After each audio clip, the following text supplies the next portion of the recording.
Tapi nanti kita juga dengarkan bagaimana pandangan Pak Kudri. Tadi juga Pak Ito sudah jelaskan ada upaya intimidasi dan sebagainya dari pihak kuasa hukum dari para pelaku ini juga sehingga kemudian ada pencabutan keterangan dan sebagainya, Pak Kudri. Menurut saya pencabutan BAP itu udah nggak relevan lagi. BAP itu kan pemeriksaan di penyidikan.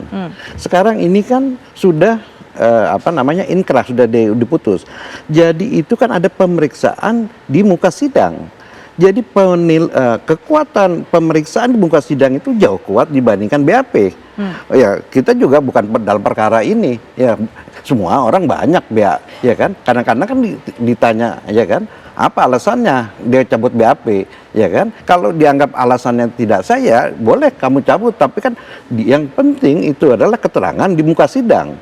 Nah, keterangan muka sidang itu kan, jadi yang saya katakan bahwa tadi ini mencerminkan bagaimana buruknya peradilan pidana kita gitu loh. Ini cuman bukan, memang betul ya, ujung tombaknya itu adalah di kepolisian penyidikan. Tetapi kan itu bisa diperbaiki ya di pengadilan. Ya kenapa pengadilan itu ya tidak menegaskan siapa sebenarnya intelektual provokatusnya itu. Ya kan, ini kan kecurigaan masyarakat ini yang dihukum ini sebenarnya ini kan dikorbankan, dan ini ya kan, ini sudah terbukti dengan pengacaranya korban yang dihukum itu. Ya dikatakan di pengadilan dia nggak kenal sama korbannya. Ya gimana? Ya pelaku nggak kenal. Oke, dia tidak mengaku, ya kan? Tetapi ada nggak petunjuk bahwa orang yang itu adalah pada saat kejadian dia di tempat yang lain, iya kan? Bagaimana? Jadi kan kecurigaan orang ini bahwa sebenarnya yang dihukum ini adalah, jadi ada yang dibilang peradilan sesat, ya, menghukum orang yang tidak bersalah dan membebaskan berkeliaran orang pelaku yang sebenarnya. Ini kan peradilan sesat. Jadi saya kira ini, saya kuncinya apa yang dikatakan Pak Ito, ada kajian, ya itu kan bahasa halusnya, itu pasti diperiksa. Kenapa kasus ini bisa 3 orang ini bisa dibebaskan? Ya bisa. Nah kita nggak tahu. Ini orang yang lari ini sejak pertama nggak ditangkap atau memang ditangkap dibebaskan. Kita kan belum tahu ini persisnya bagaimana. 3 orang ini ya apa memang dari pertama nih dan tidak masuk, dan ini satu modus ya, bahwa ada pelindungan orang terhadap pelaku sebenarnya. Dengan kata, oh saya nggak kenal, saya taunya dia tahu namanya. Nggak ada mungkin mereka berkelompok, bergeng, ya dia melakukan satu persekongkolan untuk melakukan kejahatan, dia nggak kenal, itu nonsen. Nggak mungkin bisa orang dalam hitungan detik dipercaya ini gitu. Pasti, kenapa nggak dikejar itu? Dan karena ini sekarang terlalu lama, dan menurut saya itu kan kecil tempatnya. Dan itu sudah diidentifikasi. Sekarang pertanyaannya, bagaimana kalau tidak tahu, ya dulunya nggak tahu, kok sekarang tahu? Ya didatengin ke rumahnya, berarti kan orang ini diketahui pelakunya gitu. Jadi saya kira ada sesuatu yang nggak beres di dalam pertama penanganan ini.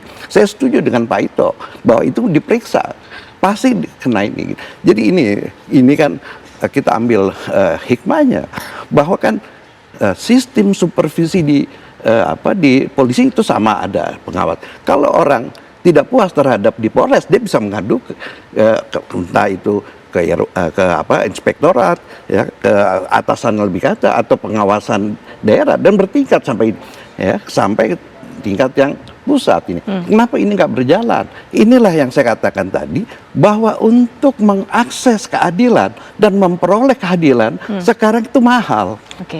Ya, jadi lapisan bawah sulit ya untuk memperoleh keadilan, dan inilah makanya direspon oleh masyarakat begitu. Dan jangan-jangan perkara ini adalah fenomena puncak gunung es. Dan kebetulan aja dibikin film. Kan banyak kasus-kasus lainnya ini gitu. Jadi saya kira ini ya untuk pelajaran buat kita, buat semuanya, bahwa jangan melihat perkara ini perkara orang kecil. Ya, ini perkara kan ini kasusnya kasus kecil, ada kasus yang besar juga. Jadi saya kira ini kita jadi pelajaran buat kita semua, ya kan? Kita jangan melakukan terjadi perbedaan, ya, melakukan diferensiasi penanganan. Jangan ada katakanlah ya ini pilih kasih perkara ini gitu loh. Saya kira ini jadi kan justice for all. Ya kita nggak bilang buat orang kaya, orang kecil, orang miskin, tapi keadilannya buat semua. Jadi ini buat pelajaran buat kita semua. Saya kira hikmah dari peristiwa ini itu menurut saya. Baik, nanti kita akan coba hubungi lagi Ditreskrimum Polda Jawa Barat tentunya setelah jeda untuk bisa mendapatkan informasi mengenai penanganan hingga sejauh ini. Sesaat lagi.